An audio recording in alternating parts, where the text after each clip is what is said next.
msikilizaji wa Radio Maria Tanzania, sauti ya Kikristo nyumbani mwako, na mshirika wa Radio Mbiu, sauti ya Faraja Kagera. Katika kipindi hichi cha Familia ni Nyumba ya Mungu, ambacho kinakujia moja kwa moja kutoka Seminari Kuu ya Mtakatifu Karoli Lwanga Segerea, iliyopo Jimbo Kuu la Dar es Salaam, kila siku ya Alhamisi saa 12:30 jioni. Kipindi hiki kinatayarishwa moja kwa moja kutoka hapa seminarini. Leo upo nami Frateri Zakayo Daniel wa Jimbo Kuu Katoliki la Mbeya, na mada yetu ya leo ni wajibu wa makuhani katika kuondoa unyanyasaji katika familia. Kwanza tuanze na sala. Kwa jina la Baba na la Mwana na la Roho Mtakatifu. Roho mkuu mfariji mwema, mwenye kila kitu chema, uje kutuangazia na imara kututia, tuyashike mafundisho, tuyashike mpaka mwisho. Amina. Kwa jina la Baba na la Mwana na la Roho Mtakatifu. Amina. Pendwa msikilizaji, tuanze na utangulizi juu ya unyanyasaji. Unyanyasaji katika familia ni changamoto kubwa katika ulimwengu wetu wa leo. Hivi Kanisa Katoliki linatufundisha kuwa familia ni msingi wa jamii na kanisa la nyumbani. Ndoa ni sakramenti takatifu inayodhihirisha upendo wa Kristo kwa kanisa. Kwa hiyo, aina yoyote ya unyanyasaji katika familia ni kinyume kabisa cha mpango wa Mungu na heshima ya mwanadamu. Hivi, makuhani kama wachungaji wa roho wana jukumu la kufundisha, kuonya, kulinda na kuponya familia. Wapendwa, tujiulize au tujikumbushe, kuhani ni nani? Kuhani ni mtu aliyepewa daraja la sakramenti ya upadre ili kumwakilisha Kristo katika kulitumikia kanisa kwa kuongoza, kufundisha, lakini pia kutakatifuza. Hivi kuhani ni mtu anayetoa sadaka na mpatanishi kati ya Mungu na watu, kwa kuwa anashiriki ukuhani wa Kristo aliye kuhani mkuu na mpatanishi mkuu kati ya Mungu na watu.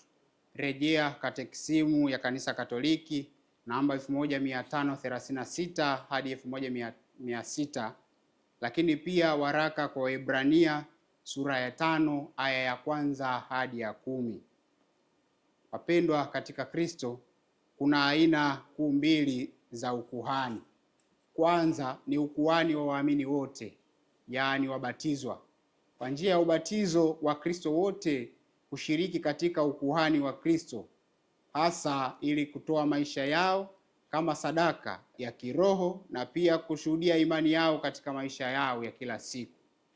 Na aina ya pili ya ukuhani ni ukuhani wa huduma, yaani upadre, ambao hivi punde tumekwisha uongelea hapo juu, ule ambao unapatikana kwa daraja takatifu. Kwanza tujue unyanyasaji maana yake nini. Pendwa msikilizaji, unyanyasaji ni kitendo chochote cha ukatili, udhalilishaji, matumizi ya mabavu, matumizi mabaya ya nguvu, kinachofanywa na mwanafamilia mmoja dhidi ya mwingine na kusababisha madhara ya kimwili, kisaikolojia, kijinsia, kiuchumi na hata kijamii. Hivyo tuangalie msingi wa kiteolojia juu ya hadhi ya mwanadamu ambaye ameonekana kuwa na nyanyaso katika jamii. Kadiri ya mafundisho ya kanisa, mwanadamu ana hadhi kubwa kati ya viumbe vyote vya Mungu hapa duniani na amewekwa kuwa wakili wa viumbe hivyo.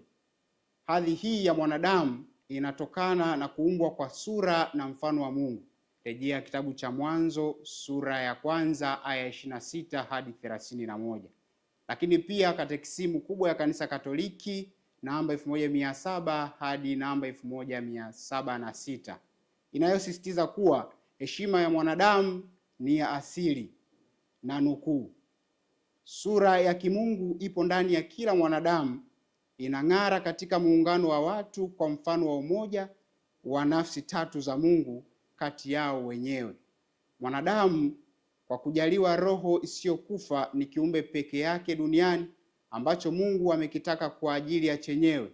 Tangu kutungwa mimba kimekusudiwa heri ya milele. Kwa kusema hivyo basi, unyanyasaji ni dhambi kwa sababu unakiuka hadhi hii ya kimungu kwa mwanadamu.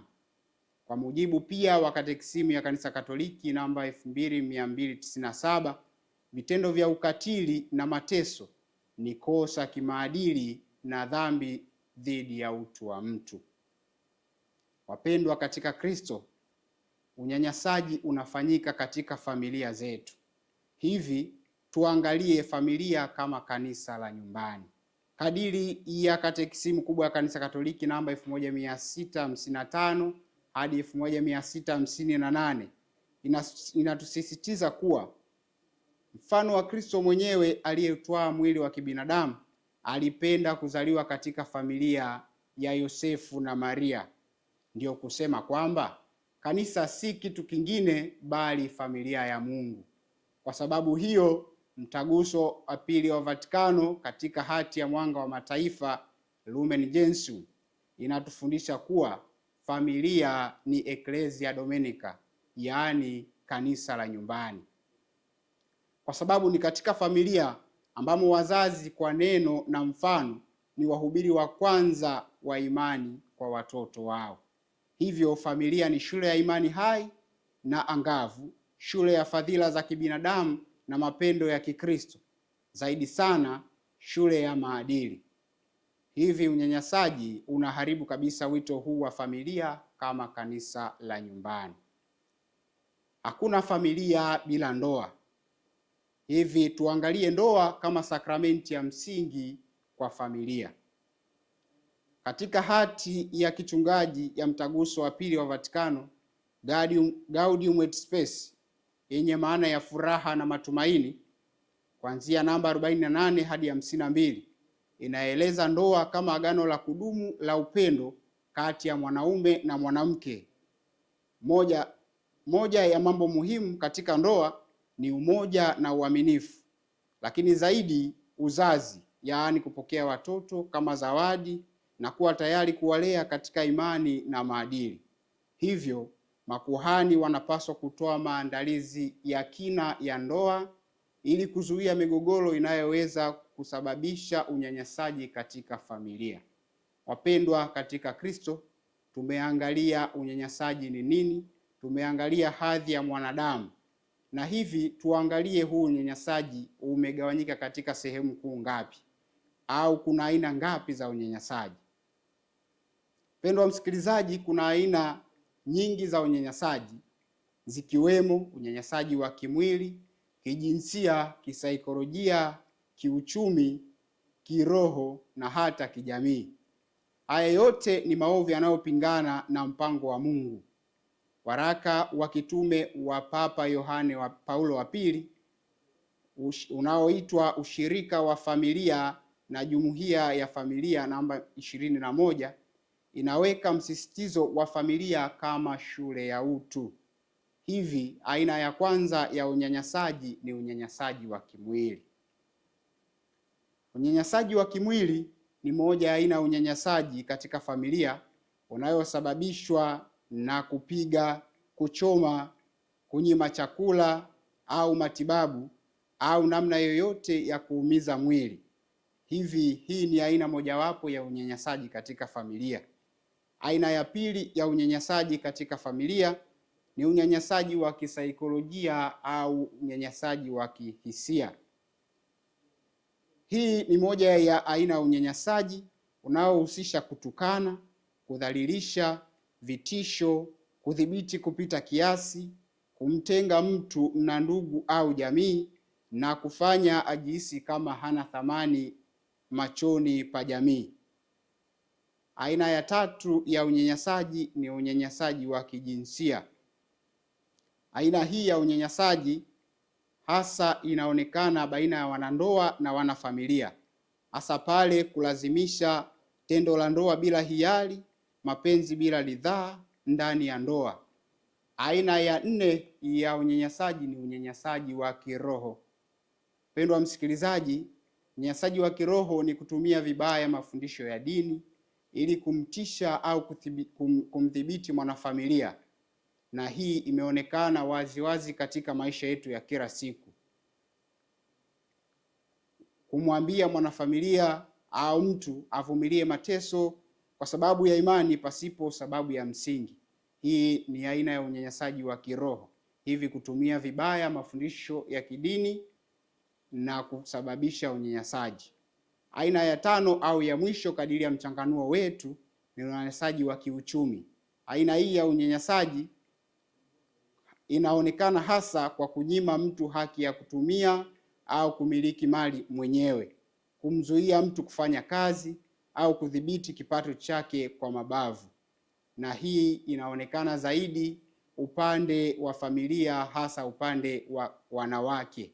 Wanaume wengi katika jamii ya leo wameonekana kudhibiti na kuwazuia wanawake katika haki hii ya kumiliki mali, lakini pia wamewazuia kufanya kazi na hivi kuwafanya tu wawe mama wa nyumbani na kushindwa kuwa na kipato chao wenyewe.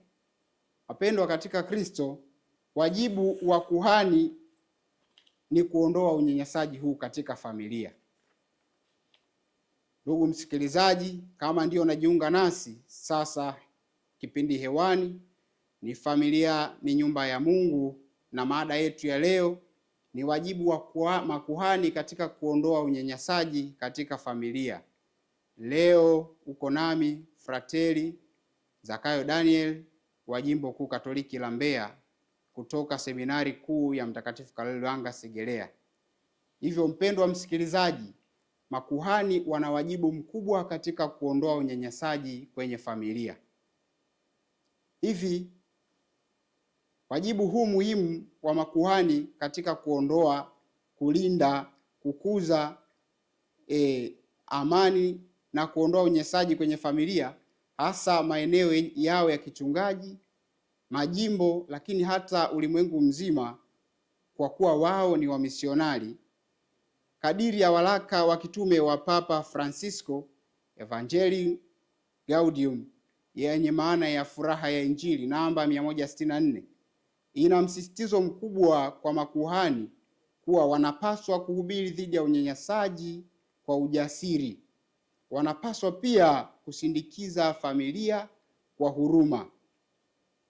Pia Papa Francis katika waraka wake Furaha ya Upendo au Amoris Laetitia namba 242 inasisitiza kuwa makuhani wanapaswa kulinda na kupinga unyanyasaji katika familia. Zaidi sana kulinda wahanga wa unyanyasaji, kuwalinda wahanga wa unyanyasaji kwa kutoa taarifa juu ya unyanyasaji na kuwawajibisha wote wanaohusika na unyanyasaji, hata wakiwemo viongozi wa dini na viongozi wa serikali. Kadiri ya mujibu wa waraka wa Papa Francisco pia unaoitwa Vox Estis Lux Mundi, yenye maana ya ninyi ni mwanga wa dunia, pia anasisitiza kuwa unyanyasaji katika jamii unapaswa kuzuiwa, hasa kwa wachungaji kusisitiza na kukemea juu ya unyanyasaji. Wajibu wa makuhani katika kuondoa unyanyasaji katika familia, tuangalie zaidi katika ofisi yao ya ukuhani au kulingana na kazi zao zinazopatikana kwa ofisi yao ya ukuhani. Kazi ya kwanza ya kuhani, kwanza ana wajibu wa kufundisha. Hivi katika wajibu huu wa kufundisha, kuhani kwa mujibu wa Katekisimu ya Kanisa Katoliki namba 888 hadi 892 inatuambia kuwa wachungaji wana wajibu wa kufundisha ukweli wa Injili. Hivyo makuhani wanapaswa kuhubiri wazi kuwa unyanyasaji ni kosa kimaadili, lakini pia ni dhambi nzito. Makuhani pia wana wajibu wa kufundisha usawa wa heshima katika ndoa, zaidi sana kutoa mafundisho sahihi kuhusu msamaha usiopingana na haki. Wajibu wa pili au kazi ya pili ya kuhani, wajibu wa kutakatifuza kupitia sakramenti, hasa sakramenti ya kitubio na ekaristi, kuhamasisha toba ya kweli kwa mkosaji, kuwafariji waathirika kwa neema ya Mungu, zaidi sana kuongoza sala na ibada kwa ajili ya uponyaji wa familia. Katika Katekisimu kubwa ya Kanisa Katoliki namba 1422 hadi namba 1440 inasisitiza juu ya nguvu ya sakramenti ya upatanisho katika kurejesha mahusiano mazuri kwa Mungu na jirani.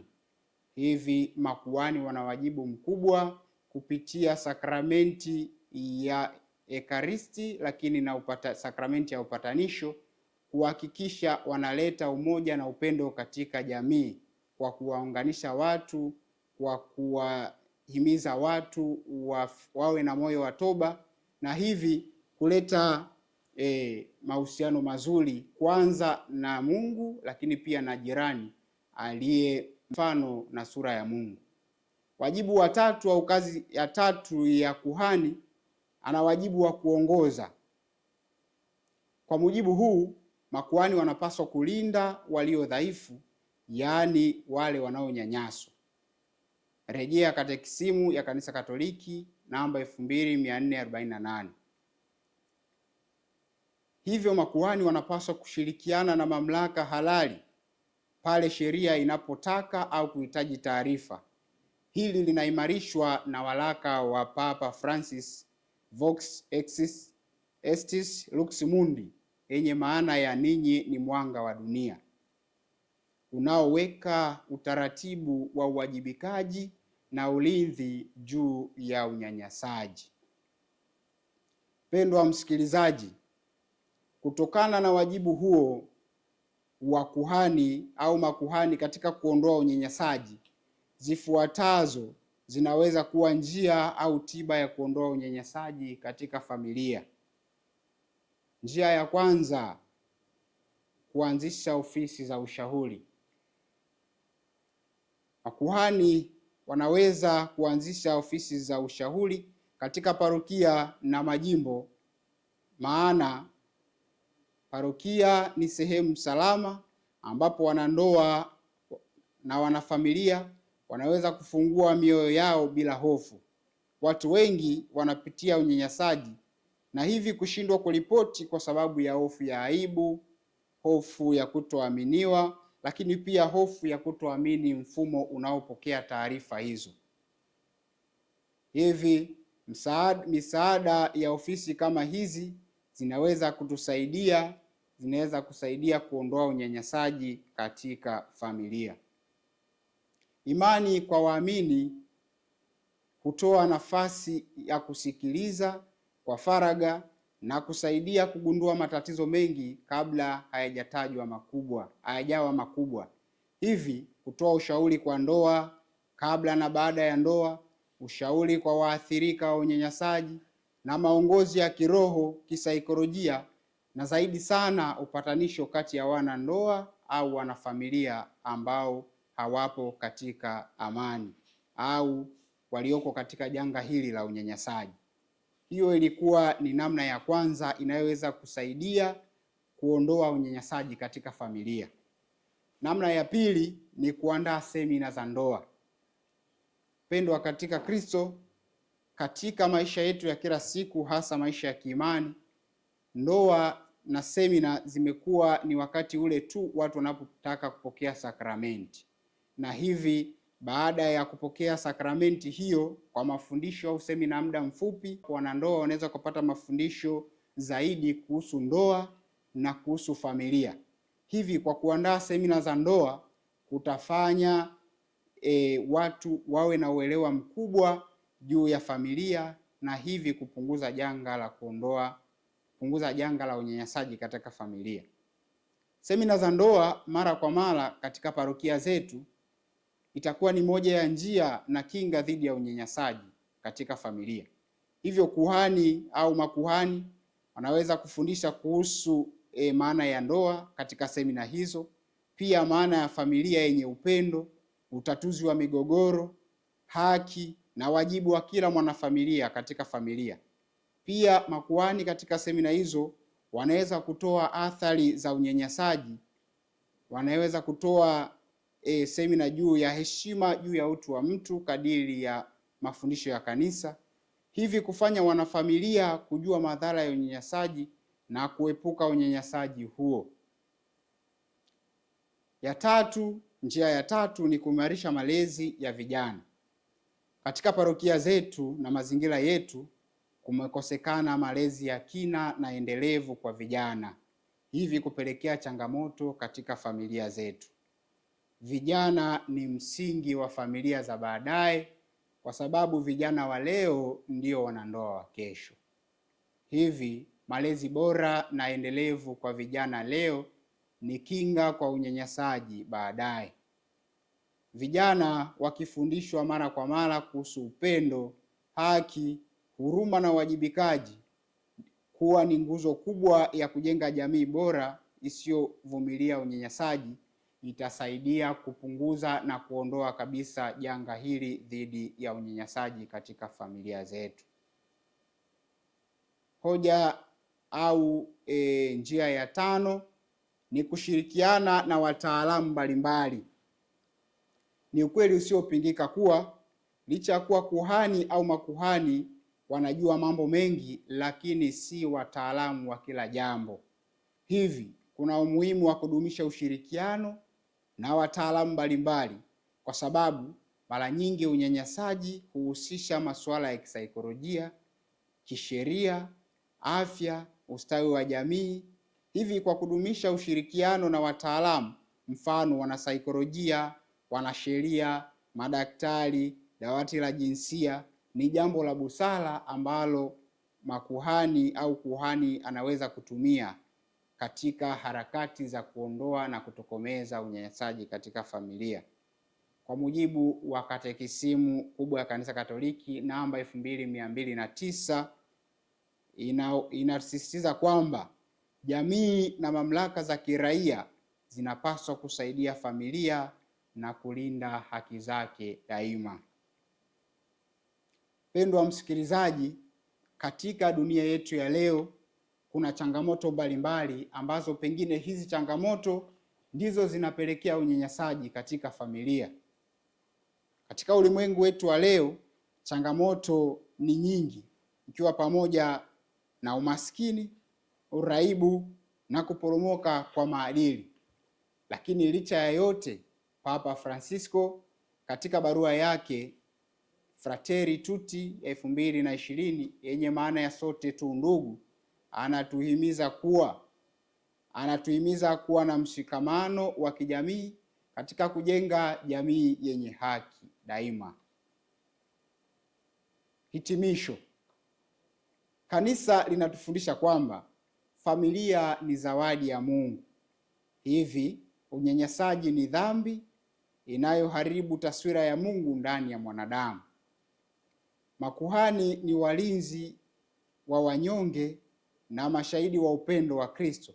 Hivyo kama Kristo alivyokuwa chanzo cha furaha kwa vipofu, vilema, viwete na hata wenye dhambi angali alipokuwa hapa duniani, makuhani pia, kwa kuwa wanashiriki ukuhani wake wa yeye aliye kuhani mkuu, wanapaswa pia kuwa walinzi wa familia kwa kufuata mafundisho ya kanisa na kwa kushirikiana na jamii ili kuweza kusaidia kuondoa unyanyasaji na kujenga familia zenye upendo, hivi kuendeleza ile furaha ya Kristo katika maisha ya watu.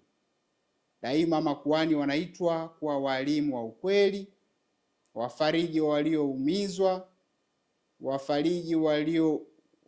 wafariji walionyanyaswa, lakini pia na watetezi wa haki, na zaidi sana wajenzi wa familia salama. Wapendwa katika Kristo, unyanyasaji katika familia unasababishwa na kutokufahamu kuwa familia ni sura ya upendo wa Mungu. Hivi katika familia tunapaswa kuiga ule mfano wa familia takatifu ya Yesu, Maria na Yosefu, ambao wao waliishi kwa upendo na hivi kufanya familia yenye furaha, amani na yenye kumcha Mungu. Pendwa msikilizaji, hapo tumefikia mwisho wa mada yetu ya leo, yaani mujibu wa makuhani katika kuondoa unyanyasaji. Pendwa msikilizaji wa Radio Maria Tanzania, na mshirika wa redio Mbiu Sauti ya Faraja Kagera. Hadi kufikia hapo tumefikia tamati ya kipindi chetu kwa siku hii ya leo. Naamini umejifunza mengi. Usikose kuungana nasi tena kwa siku nyingine, muda na wakati kama huu. Ulikuwa nami Frateri Zakayo Daniel wa Jimbo Kuu Katoliki la Mbeya kutoka Seminari Kuu ya Mtakatifu Karoli Lwanga Segerea. Ukiwa na maswali, maoni au ushauri, tunaomba utuandikie kwa ujumbe mfupi kwa namba zifuatazo: 0756478178. Narudia